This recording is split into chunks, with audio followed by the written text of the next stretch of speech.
Yo, so this is a very short, basic guide for animation cancel on Sorc. I played Sorc at launch, and when the Awakenings came out, so I know almost all of them, at least the basic ones. The skill you're canceling the most will be Violation. You can cancel this a few ways. Like, this is the normal Violation right here. That's when you do nothing. Let's do slow motion real quick. See this up, like this slow wind up animation when doing it? Like this, right here. We want to get rid of that animation. There's two ways of doing it. One is blocking. When you block like this, like the animation of you about to block like this, you can actually use this to cancel your violation wind up like this.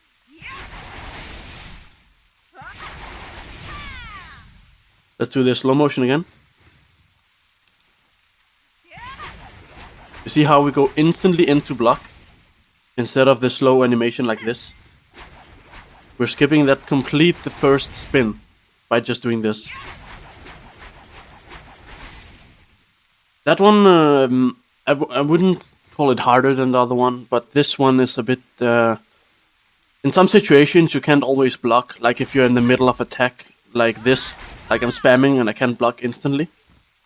So sometimes it'll be difficult to do this one. So the one I always recommend for beginners to do is like the sprint. Like the sprint cancel, like this. When you sprint and uppercut, this uppercut you do here basically means you can cancel violation. So it's gonna look like this.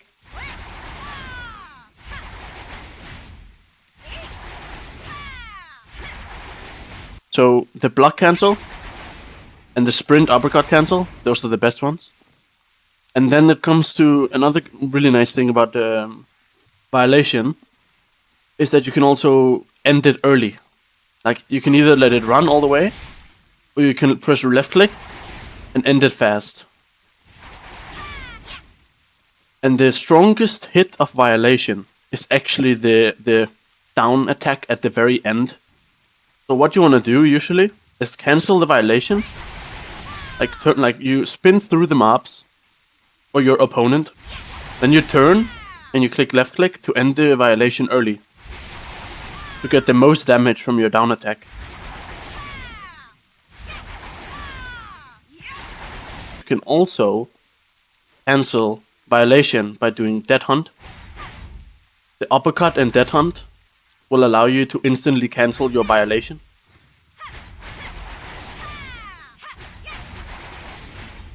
So what the normal combo would look like, or not combo, but the normal violation combo would look like this.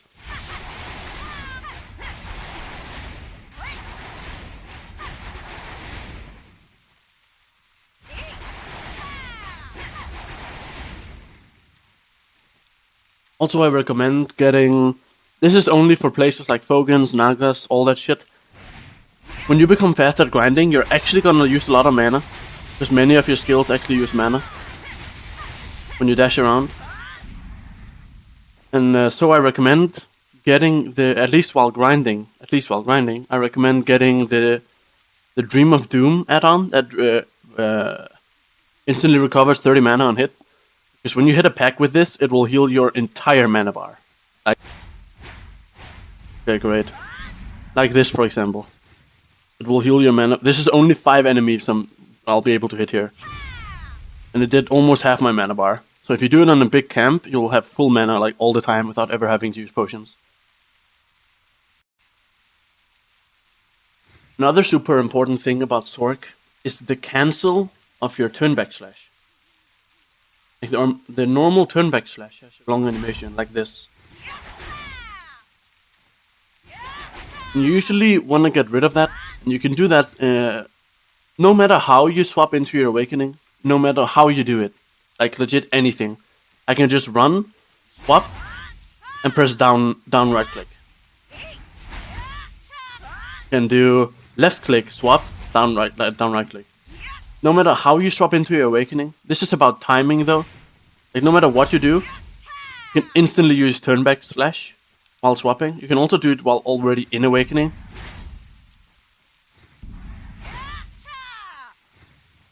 And knowing this is super important, because you actually do this while using the new Rabam, the Shadow Ignition Rabam. Because when you use this, you want to swap into Awakening right after you use it, and then instantly use the turn back / cancel. And that will look like this.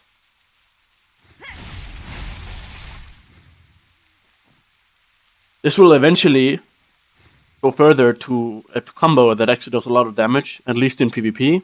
I don't really know about PvE, but I mean, just knowing this is so much worth it. So practice this.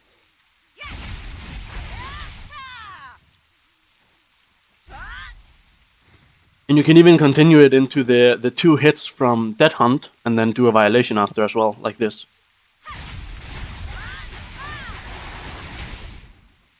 You can also use Shadow Leap to do the uppercut, to then cancel a Violation when going from pack to pack.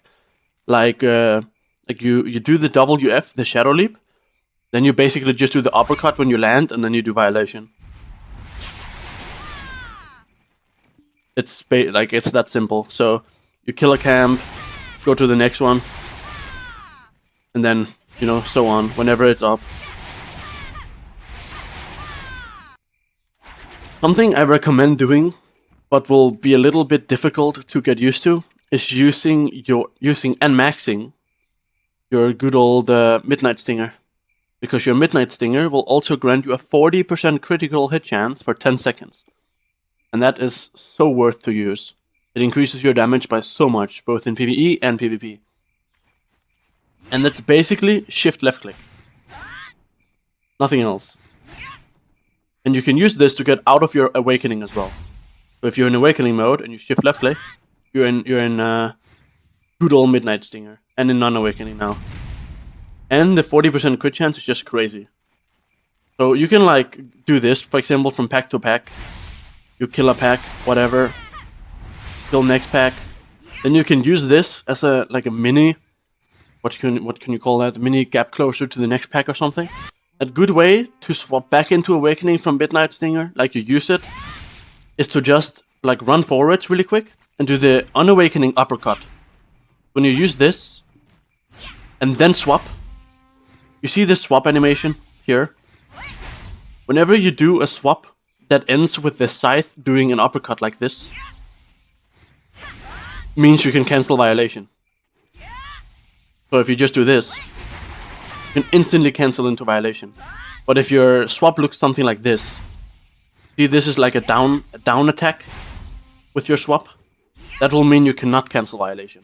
If I try, it will just do this. So if you sprint in non-awakening and do this uppercut, you can swap and instant do Violation. If you're gonna do from one camp, then you have your buff up, and then just insta swap back. Kill camp, kill camp, kill camp. Then you have it up.